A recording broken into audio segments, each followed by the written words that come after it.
As you can read from the title, being broke is never trending. The people on social media like to flex.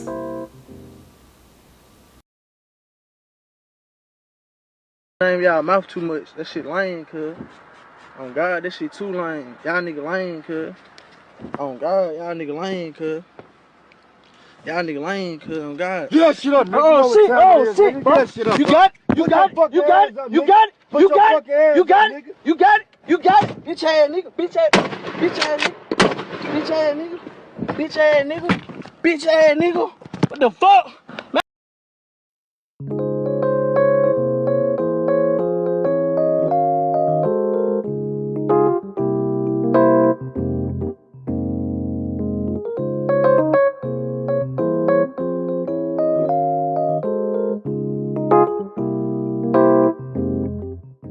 Can't be our goal to get money and then show it on the internet. That can't be our goal. That's some corny shit.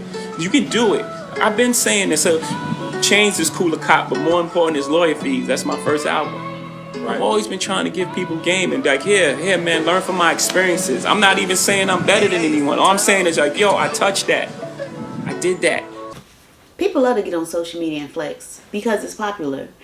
You love to see people have the fancy cars and the nice houses and to just have everything that they want, their heart desire. Because a lot of people don't have those things, and people like to rub in your face what you don't have and what they have. It's part of the hype culture. It's part of the flex culture. The idea of faking it until you make it. There are so many people that have lied about their wealth or exaggerated to make it seem like they have more than they actually have until they become like delusional enough they believe it. And in some cases it works, but in some cases it does backlash on you. You like, it is not what you thought it was going to be. Now, for the overconsumption culture, there are so many creators on TikTok and social media. If you really want to be that girl, then you must have your life in order. And here are the must-have items you need to help you get organized. You must have at least 6 to 8 charging blocks because your roommates are always stealing them. You will need extra charging cords in various sizes. At least 3 pairs of Apple AirPods because you never know which one will be charged. A mini desk drawer vacuum just because. An abundance of flower or cloud-shaped box cutters to open up all your Amazon packages from your storefront. These gold stationery items are a must. You will have no use for them, but they look pretty in your drawer. White chocolate truffles for those hormonal days. You must have this gold stapler with its matching tape dispenser. And an 8-inch ruler, not sure what you're going to use that for. Gold pens topped with diamonds, and of course the Chanel Eiffel Tower scissors. A jumbo white calculator that you'll never use. White marble coasters, some sunglasses spray, and of course reading glasses if you're old like me. A must-have for that girl is the white tool pens, rimmed with silver, white gold, and rose gold, because they are the superior writing utensil. This one is very important. Make sure you have an exquisite array of pastel highlighters, making sure that beige is always on the top because it is the only color that you will ever use. Now that your drawer and supplies are complete, let's make sure you have your must-have items for your desktop. A stand for your Bose headphones, which charges your iPhone. That 5-minute journal that you will never write in. A gold-rimmed crystal glass with sphere-shaped ice, of course. And an aesthetically pleasing background for your desktop computer.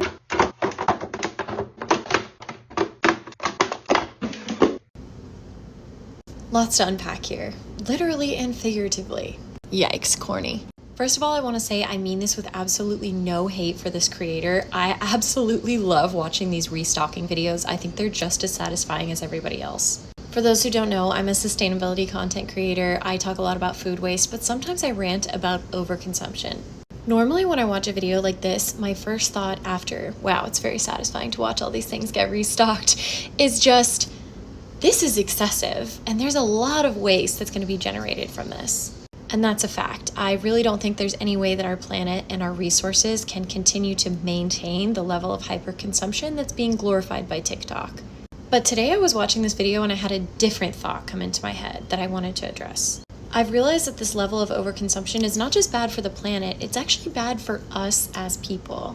And again, this creator can do whatever she wants. It's her life and her videos are insanely good quality. But I just wanted to touch on the fact that a lot of us watch videos like this from our favorite larger creators, and we start to internalize this idea that in order to be successful or to have made it, you have to have this level of stuff.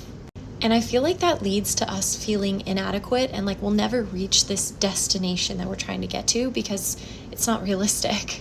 For example, I'm 28 years old. I've been out living on my own in the real world for a decade now. And this is the first time in my life I've felt somewhat financially stable. I'm so grateful to be where I am now. And I have worked very hard and struggled a lot to get here, but that's besides the point. What I'm trying to communicate is that I have more than I could ever ask for. All of my needs, for the most part, are met. And there's a lot of other people in my position. Our needs are met, and yet we still feel like we don't have enough because this idea of making it in the United States really is having more than your neighbor, having more than you need. And the content that performs well on this platform kind of reiterates that. Internalizing this level of hyperconsumption is bad for our mental health, and it's also very bad for our financial wellness. So I don't know who needs to hear this, but if you are a young person who's just starting out in this very, very challenging world, please don't think that you need an entire back stock of Kristen S shampoo to last you for up to 5 years. Over the past year or so, my content has kind of shifted more into the slow living, minimalist, simple life, cooking from scratch, using what you have kind of genre, if that's a genre. And that's because it has been reiterated to me time and time again that that is the best way to maintain a livable planet on an individual level and also maintain my mental health and live a more fulfilled life. So, what you have is enough. Where you are is enough. You're gonna be just fine. That I won't lie, I'm one of the people. I enjoy watching these videos. They are relaxing. They're relaxing to me. And they actually motivate me to organize a little bit more. But the fact that I'm watching this stuff and I know that it's overconsumption, like this stuff is excessive. You don't need like 90 things of $30 hand sanitizer. Well, it's $10 of hand sanitizer. Do you really need 30 of them? It's your money, and I'm not here to make anybody like wealth shame you, but you have to be aware of majority of people in the world don't have that. So some people it creates hatred, some people it creates envy, but it's still something that you're doing that most people don't have, and it's not impossible to reach. It's just harder. Now for the money bag yo controversy. This may be an unpopular opinion, which obviously it is. Everybody has their side. There's a side of people that don't see a problem with what he did, and there's a side of people that are just like angry. I don't know. I think I'm more on the side of people that don't see a problem with what he did. It's his money in his bank account. Now, say that you only had $100 in your bank account and you withdrew it, and then you went back to the bank to put it back in. There's no problem with that. That's your money. People like, okay, but just because he has millions of dollars in withdrawal, yes, it's inconvenient to the bank workers, but that's their job. Like, that's like feeling inconvenient that somebody ordered 5 like Whoppers at Burger King. Yeah, do you have to make these 5 Whoppers? Yeah, but that's your job. That's the job that you chose to have. And it sounds rude. And I don't mean to sound rude or come off like, oh, get over it. No, that's not what I'm saying. What I'm saying is that this is the job that you chose, the profession that you chose to be in. And it's not always sunshines and butterflies, especially when you're working with other people's money. It was super inconvenient for him to do that for you. And maybe it was to flex. I read that he was doing it for a music video and he didn't want to use prop money. He wanted to use his actual money. That's really not a problem. When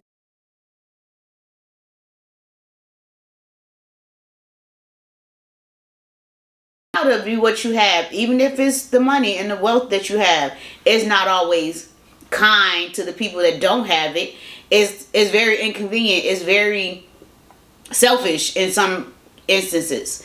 Don't get me wrong. The wealthy do take advantage of us regular folk. I don't want to call us poor, but with the non-rich folk. Another example is Donald Trump. Donald Trump, I'm not going to get into all his controversy because this video is not long enough for that. I don't have all the time in the day from doing other things. But I bring up Donald Trump because he is a person that has wealth. And it's one of the biggest things that gained him his popularity. Because other than that, Trump has some other things going on, but his wealth is what people are attracted to. They feel like he's down to earth, even though he's not. This man literally said he had a small loan. He got a small loan of $1 million. It is the $1 million question, or answer rather, that could come back to bite Donald Trump. It came during a town hall event with voters in New Hampshire this morning. Yeah, Trump was trying to describe all the obstacles he has overcome in his life, all he has managed to accomplish, beating the odds with virtually nothing but his moxie and a small $1 million loan from his father. It has not been easy for me. And, you know, I started off in Brooklyn. My father gave me a small loan of $1 million. I came into Manhattan, and I had to pay him back, and I had to pay him back with interest. Small loan of $1 million from his father, just like the rest of us. This is what? How's that small? These people that you idolize do not live in the real world. They do not experience regular everyday problems. And if they did, they're so far removed from it that they don't realize. I'm like, what? They don't realize that they're not on the same level. Another topic is the housing crisis nationwide. It is ridiculous now. The cost of living is wild. Okay, this is absolutely hilarious to me and just shows you how unaffordable housing is. So to preface this, I'm in an area where basements aren't a thing. So in-law suites, little kitchenettes, it's not a thing. But I just got this email from a builder and it's their new next-gen plan. Let's look at this next-gen plan. It's pretty standard. You got your garage, couple bedrooms, your kitchen, the owner's suite for peace and quiet. Well, why do they need peace and quiet? Because they're also building a suite as an in-law suite. You got your garage, the living space, the kitchenette, the bathroom, and the bedroom. They say it's for the grandparents. But as you keep reading the email, it talks about how cool this will be for families that have older children still living at home. Housing is so bad that builders are figuring out innovative solutions so that people who can't afford housing, i.e. millennials, Gen Z, can just live with their parents but have some privacy. This is incredibly innovative and incredibly sad at the same time. Weird times. Who do you expect to be able to pay for this stuff? Are you for real? Are you okay? There's this perception that wealth is just automatically better. When you have wealth, when you have extra money, when you just have, the food tastes better, shopping feels better, the clothes smell better, whatever. That's how people feel. That's what they associate with wealth. And not to knock anybody, because we all strive to be at a point where we're comfortable. No one wants to struggle. That's uncomfortable too. And that's the reason why being broke is never going to be trending. Who wants to be on purpose struggling? Who wants to not have enough food to eat or not know if they can pay their rent every month? That is horrible. Nobody wants that either. But this wealth that people reach for, that's not really all that is cracked up to be either. But I'm up to y'all opinions. I want to know. If y'all want to know more about my topics or any topics you want to be involved in, please go to my blog and type your opinion. I will most definitely tag you in the next video. And if you want to have a good dialogue conversation with me, I'm all open for that. But the spammers, I'm not paying no attention to y'all.